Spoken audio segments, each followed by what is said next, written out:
Aku dengar Tuan Nathan tidak cerai. Helen dan Cory Baxter merasa kesal. Oke, tidak mau cerai. Tunggu saja. Aku ada cara agar kamu bercerai. Keduanya pergi dengan marah. Meskipun Samuel tidak tahu mengapa Nathan tidak membiarkannya bercerai, tapi pasti ada alasannya. Sejak dia meninggalkannya, Samuel bersumpah bahwa sepasang bajingan ini tidak akan mati mudah. Selanjutnya, Samuel berhasil bergabung dengan Jordan Group dan menjadi kepala Departemen Teknologi Medis. Jordan Group juga merilis berita, merekrut orang medis dan ilmiah dengan gaji tinggi. Serentak banyak sekali orang berusaha untuk bergabung dengan Jordan Group. Berita ini dengan cepat mencapai telinga Helen, yang kebetulan sedang makan malam dengan Cory Baxter dan Jarvis. Aku tidak menyangka Jordan Group akan merekrut orang cacat ini. Helen cemberut. Dia pikir setelah Samuel diusir, dia akan mati kelaparan seperti gelandangan. Tanpa diduga Samuel menemukan pekerjaan. Cory Baxter juga berkata dengan marah, Samuel masuk daftar hitam, seharusnya tidak bisa mendapat pekerjaan di Anhemia. Tak disangka Jordan Group menerimanya. Jarvis tersenyum dan berkata, tenang saja, orang ini tidak akan berhasil. Helen tampak bingung, apa maksudmu? Karena Jordan Group akan segera menghilang dari Anhemia. Saat itu Samuel akan tetap menjadi sampah. Jarvis mencibir. Cory bergerak di bidang teknologi, jadi beberapa hal dia tidak begitu mengerti. Dia bertanya, Jarvis, apa masih ada rencana lain? Jordan Group ini telah memprovokasi kamar dagang Anhemia, beberapa direktur sudah mulai bertindak. Samuel direkrut, terutama karena dia ingin memproduksi obat-obatan, tetapi peralatan yang mereka butuhkan telah diblokir oleh kamar dagang Anhemia. Tunggu dan lihat saja. Samuel akan segera menjadi pemulung. Jarvis tersenyum. Hahaha, rasakan, Samuel sudah terlahir cacat dan tidak berguna, dia masih ingin kita menyesalinya. Konyol. Cory Baxter tertawa. Helen sangat senang mendengar bahwa nasib Samuel akan sengsara. Jarvis memeluk Helen dan berkata sambil tersenyum, Cory sudah setuju, malam ini kamu milikku. Kak Jarvis, kamu jahat. Helen berbaring manja di pelukan Jarvis. Samuel dengan cepat mulai bekerja. Tim teknis sudah mulai terbentuk. Samuel sangat hebat, dia dapat meningkat cara kerja teknologi inti sebelumnya. Jordan Group akan menghasilkan produk yang lebih baik dari kamar dagang Anhemia, tetapi harganya jauh lebih rendah. Ia sangat terpacu dalam dirinya untuk menyaingi kamar dagang Anhemia. Hanya dalam 4 hari, Samuel dan timnya menyelesaikan pembaharuan ini. Selama 6 tahun Samuel telah memikirkan cara untuk meningkatkan teknologi ini. Tinggal menunggu produksi. Pembangunan pabrik sudah selesai seluruhnya, tinggal menunggu pemasangan peralatan. Saat rapat Jolene menatap Susanto, Kepala Departemen Pengadaan, Manajer Susanto, peralatan dari Eden kenapa masih belum sampai? Sesuai perjanjian sudah harus siap dalam 3 hari. Ini sudah hari kelima. Susanto menyeka keringatnya dan berkata, Direktur Jolene, pihak Eden mengabari ada masalah dengan peralatannya dan mereka sedang memperbaikinya.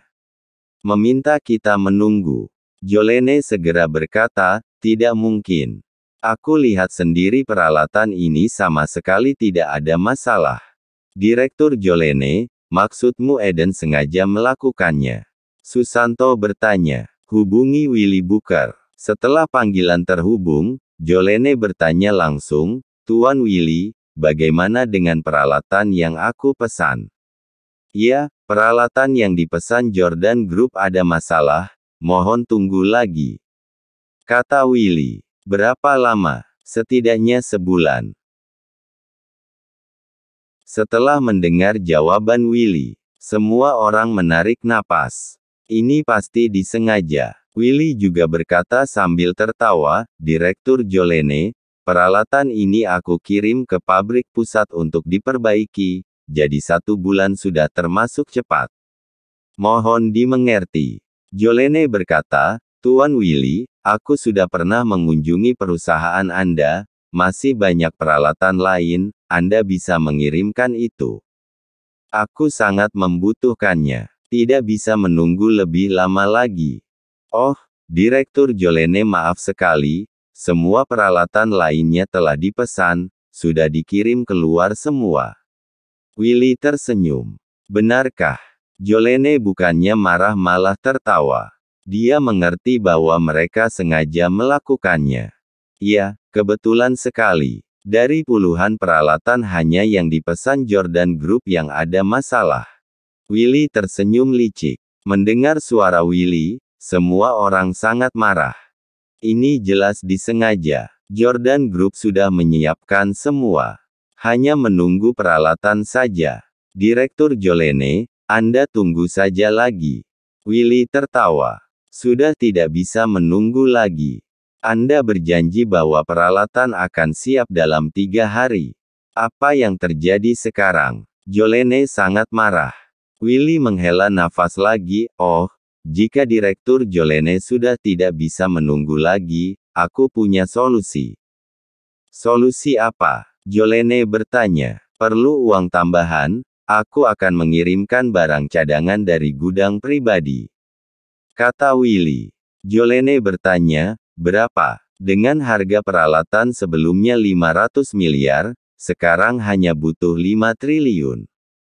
Aku akan segera mengirimkan cadangannya kepada Anda. Anda harus tahu bahwa peralatan ini adalah persediaan terakhirku. Jadi harganya sangat masuk akal. Pemerasan. Para eksekutif Jordan Group tercengang. Tidak ada yang menyangka ada orang menggunakan cara begitu. Jolene mencibir, Willy, kamu pikir aku bodoh? Haha, jika kamu tidak mau, lupakan saja. Sikap Willy tegas. Oke, kembalikan uangnya. Kami tidak ingin membeli dari Anda lagi. Jolene berkata dengan marah. Oke, aku akan mengembalikan uangmu. Kamu akan menyesalinya. Selain tempatku, kalian tidak akan bisa membeli peralatan lagi. Aku akan menunggu kalian memohon padaku. Willy mencibir. Setelah Willy mengembalikan uangnya, Jolene mencari perusahaan lain. Mencari produsen peralatan medis di sekitar Anhemia. Setelah mendengar dari Jordan Group, mereka langsung tidak menjualnya. Susanto dan yang lainnya hampir menangis. Ini jelas ditujukan pada Jordan Group. Bagaimana ini? Permintaan bos, produksi harus dimulai dalam beberapa hari. Jika terlambat, Kamar Dagang Anhemia akan mengetahui apa yang akan kita lakukan. Jolene panik. Jika peralatan ini dipesan dari kota lain akan sangat lambat. Juga mudah dimanipulasi. Pasti ada kesulitan di sepanjang jalan. Susanto bertanya, apakah Anda ingin berdiskusi dengan Willy lagi? Tidak masalah menambahkan uang. Peralatan lebih penting. Jolene memijit pelipisnya, biarkan aku memikirkan cara. Di Bernard Group, perusahaan naungan Kamar Dagang Anhemia. Bernard dan Lonnie berkumpul. Hahaha, Jordan Group, aku ingin lihat apa yang bisa kalian lakukan. Bernard tersenyum sinis. Lonnie juga tertawa bahagia, aku memberitahu teman sekelasku Willy untuk meminta 5 triliun. Ricky bertanya, bagaimana jika Jordan Group benar-benar bersedia mengeluarkan 5 triliun untuk membeli? Benson tersenyum, tidak apa, biarkan Willy memberi mereka peralatan. Kita dapat membuat hambatan di jalan kemudian menghancurkan peralatan itu. Hahaha, kalau begitu berapa kerugian Jordan Group? Beberapa rubah tua tertawa bahagia. 1 hari berlalu, masih belum ada hasil. Jolene ingin membuktikan dirinya kepada bos misterius itu, jadi dia ingin menyelesaikan masalahnya sendiri. Dia menghubungi Willy. Hahaha, Sudah kubilang kalian akan menyesalinya, kan? Ada apa? Willy sangat gembira. Jordan Group adalah sekumpulan sampah. Pada akhirnya, bukankah masih harus memohon padanya? Jolene secara langsung menyatakan tujuannya, Tuan Willy, paling banyak aku bisa memberikan 1,5 triliun. 5 triliun, kamu menawarnya dengan 1,5 triliun. Hehe, kalian bisa saja.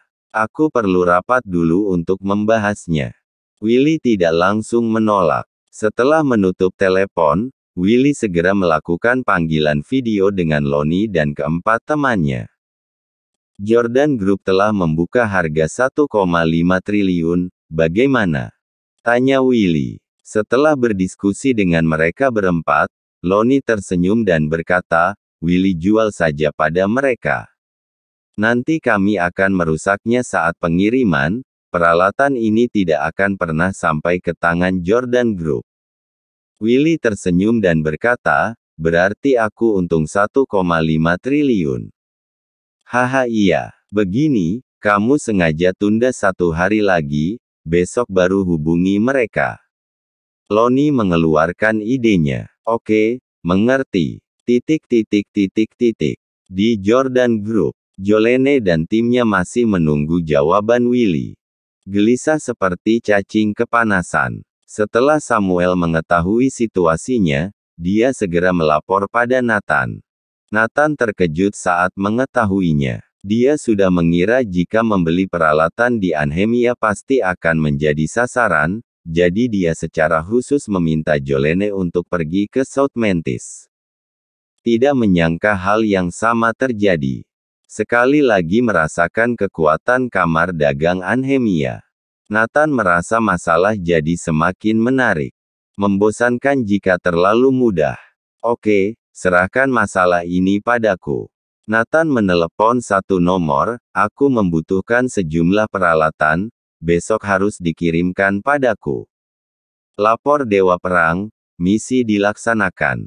Sebuah suara datang dari sisi yang berlawanan. Di Jordan Group, Samuel memberi tahu semua orang bahwa pengadaan peralatan telah diselesaikan oleh bos. Apa? Peralatannya akan tiba besok. Jolene sangat bersemangat. Iya, peralatannya akan tiba besok. Samuel mengangguk. Jolene memandang Samuel dengan iri. Dia bisa berkomunikasi langsung dengan bos misterius itu. Jolene bertanya penasaran, manajer Samuel, orang seperti apa pemimpin kita? Orang yang sangat dermawan, orang yang paling aku kagumi dalam hidupku. Kata Samuel. Tania juga berkata, ya, aku mengidolakan bosku. Melihat bos misterius ini memiliki kedudukan yang begitu tinggi, rasa ingin tahu Jolene semakin meningkat. Dia harus mendapatkannya. Pukul 9 keesokan harinya, Willy menelepon. Jolene mengangkatnya. Ada apa bos Willy? Willy berkata sambil tersenyum, Direktur Jolene, melalui rapat, kami memutuskan untuk menjual peralatan itu seharga 1,5 triliun. Bila Anda membayar, barangnya bisa dikirim hari ini juga. Jika Anda khawatir, Anda bisa mengambilnya sendiri. Dari sudut pandangnya, Jordan Group putus asa dan pasti setuju. Oh, peralatan. Tidak perlu, kami sudah membelinya. Apa? Begitu Jolene mengucapkan kata-kata ini, Willy tercengang. Sudah beli peralatan. Bagaimana mungkin? Anhemia dan sekitarnya telah dilarang oleh Kamar Dagang Anhemia. Tidak ada perusahaan peralatan medis yang berani menjual peralatan ke Jordan Group. Dari mana peralatan itu berasal? Direktur Jolene, apa Anda yakin? Sudah membelinya? Willy bertanya dengan ragu. Ya, sudah, pengirimannya juga cepat, siang ini jam 12 sudah diantar. Jolene tersenyum. Ah, Direktur Jolene, dari mana Anda membelinya? Masalah ini kamu tidak perlu tahu. Ini urusan perusahaan kami. Selamat tinggal. Willy terkulai di kursi, lemas tak berdaya. Awalnya berpikir akan untung 1,5 triliun, tidak diduga akan berakhir seperti ini. Dia dengan cepat memberi tahu situasinya pada Lonnie dan Bernard. Para direktur kamar dagang Anhemia juga terheran. Mereka benar-benar mendapatkannya. Keempatnya segera mencari orang untuk memastikannya. Namun, hasilnya semua perusahaan perangkat medis di Anhemia dan sekitarnya tidak menjual ke Jordan Group. Dari mana mereka mendapatkan peralatan mereka? Hal yang paling mendesak adalah menemukan rute pengiriman peralatan ini, kita harus menghentikannya. Keempat orang ini cemas. Pada saat ini, Nathan sedang bersama Green Dragon dan yang lainnya. Nathan menerima telepon dari Roland, pemimpin Departemen Pendukung dan Logistik Zona Perang Anhemia. Lapor Dewa Perang, peralatan medis yang Anda pesan dari pabrik Zona Anhemia sudah dalam perjalanan. Sesuai instruksi Anda, akan dikawal tim bersenjata lengkap, kata Roland. Ternyata peralatan medis yang dipesan Nathan ini dari pabrik Zona Perang. Siapapun tidak akan mengira hal ini. Nathan mengangguk, oke, terima kasih Roland sudah membantu Jordan Group. Biayanya sudah dikirim, kamu dapat memeriksanya. Siap, Dewa Perang. Setelah menutup telepon, Nathan menginstruksikan, Kirin beritahu Jolene untuk menunggu di pabrik. Peralatan akan tiba dalam 2 jam. Dia memandang Green Dragon lagi, Green Dragon sebarkan rute tim transportasi. Di perusahaan Bernard, aku menemukan rute transportasi peralatan Jordan Group. Sekarang kita punya waktu 1,5 jam untuk menghentikannya. Bernard melirik arlojinya dan sedikit cemas. Benson menggertakkan giginya dan berkata, haruskah aku menghubungi hantu tua itu? Minta hantu tua itu bertindak. Oke, minta hantu tua harus menghancurkan peralatan ini. Mata mereka penuh dengan cahaya dingin. Hantu tua itu adalah mafia besar di Anhemia. Menjalankan perusahaan peminjaman. Karyawan yang dipekerjakan sebenarnya adalah berandalan. Bengis dan biasa membunuh tanpa mengedipkan mata. Sering membantu kamar dagang Anhemia untuk menangani pertikaian. Hal paling umum adalah patah kaki. Ada hantu tua, kita tidak perlu khawatir. Dia bengis dan sangat berhati-hati, jika ada korban nyawa, ia tidak akan melibatkan kita. Di jalan terpencil pinggiran Anhemia, sekelompok pria bengis menumpahkan banyak paku di jalan, memblokir jalan dengan beberapa mobil. Di dalam sebuah mobil olahraga berat duduk seorang pria berbaju hitam dengan rambut panjang. Seluruh jarinya penuh dengan cincin, menjepit cerutu yang sedang dihisapnya. Jika diperhatikan, satu matanya hanya ada bagian putihnya, terlihat seperti hantu, yang sangat menakutkan. Ini adalah hantu tua yang terkenal. Ku minta kalian harus cekatan. Mereka sudah meminta kita untuk menakuti Jordan Group, habisi beberapa orang mereka. Suara hantu tua itu serak, membuat tulang punggung bergidik. Hantu tua, jangan khawatir. Orang-orang dari hantu tua itu mulai bersiap. Mereka memiliki beberapa senjata tajam yang disematkan di pinggang mereka. Setelah menunggu beberapa saat truk pengangkut akhirnya tiba. Mengangkut peralatan 500 miliar, perlu mengerahkan 30 mobil pengangkut. Mobil terdepan melihat beberapa mobil diparkir berantakan di depan jalan, segera mengerem dan berhenti. Puluhan truk pengangkut di belakang juga berhenti. Di kendaraan terdepan duduk Susanto, manajer pengadaan. Tepat ketika dia hendak turun dari truk untuk memeriksa situasi, dia melihat puluhan orang muncul di depannya, menghampiri dengan bengis. Susanto ketakutan. Hantu tua itu membawa puluhan orang maju dan mengetuk jendela mobil. Susanto ketakutan ketika melihat tongkat di tangan mereka dan segera menurunkan jendela. Hantu tua itu bertanya dengan suara serak, dari Jordan Group. Iya, benar. Susanto mengangguk. Oke, kalian bisa pergi, tinggalkan semua peralatan. Hantu tua itu berkata dengan dingin. Tidak bisa, peralatannya tidak bisa ditinggalkan, kata Susanto. Tapi melihat mata tajam mereka, Susanto segera menutup mulutnya. Setelah itu, Susanto segera menelepon Jolene dan menceritakan situasinya di sini. Jolene dan yang lainnya khawatir. Tania menjawab dengan wajah tenang, jangan khawatir, bos sudah mengaturnya, kita tunggu saja. Hantu tua itu membawa orang-orang ke truk pengangkut di belakang. Meskipun peralatannya keluar dari pabrik zona perang. Tapi kendaraan yang dipakai bukan milik militer. Itu disewa khusus oleh Susanto. Jika itu adalah kendaraan militer, hantu tua itu pasti sudah takut dari awal. Semua truk ditutupi dengan terpal hitam. Hantu tua dan bawahannya membuka terpal dan melihat peralatan di dalamnya. 30 truk penuh dengan peralatan. Hantu tua itu tersenyum. Hantu tua menelepon Bernard, Tuan Bernard, tidak salah, aku sudah memeriksa 30 kendaraan, benar mengangkut peralatan. Oke, hantu tua hancurkan semua peralatan. Jordan Group tidak boleh mendapatkannya. Suara Bernard sedingin besi. Oke, masih ada beberapa kendaraan lagi, setelah aku periksa, aku akan hancurkan. Dan menghabisi beberapa orang. Setelah hantu tua menutup telepon, dia terus memeriksa kendaraan. Mobil-mobil berikut adalah beberapa peralatan kecil. Terakhir hanya 3 mobil yang tersisa.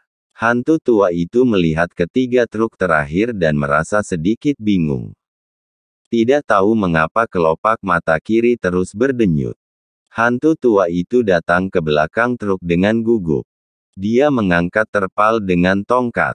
Di dalam gelap, tapi bisa melihat sekelompok besar orang. Bawahan hantu tua itu berseru, mengapa begitu banyak orang? Yang lain berkata, tidak perlu dipikirkan, mereka pasti membawa peralatan. Hantu tua itu berkata dengan dingin, semua turun. Ayo, buka semuanya. Hantu tua itu berteriak. Kedua pria itu membuka terpal penutup, begitu cahaya menyinari, semua orang bisa melihat situasi di dalam mobil. Setelah melihat jelas, semua orang ketakutan. Tidak ada yang mengira siapa orang-orang di dalam mobil itu. Hantu tua dan semua bawahannya tercengang, tongkat dan ponsel jatuh ke tanah, rokok di mulutnya jatuh ke pakaiannya tanpa disadari. Karena puluhan orang di dalam mobil semuanya mengenakan seragam militer, memegang senjata api, mereka semua membidik hantu tua dan lainnya. Prajurit bersenjata lengkap. Siapa sangka, Anda yang meminta kami turun. Pistol pemimpin kompi itu bertumpu pada kepala hantu tua. Mohon like dan subscribe channel ini, agar channel ini terus berkembang. Terima kasih.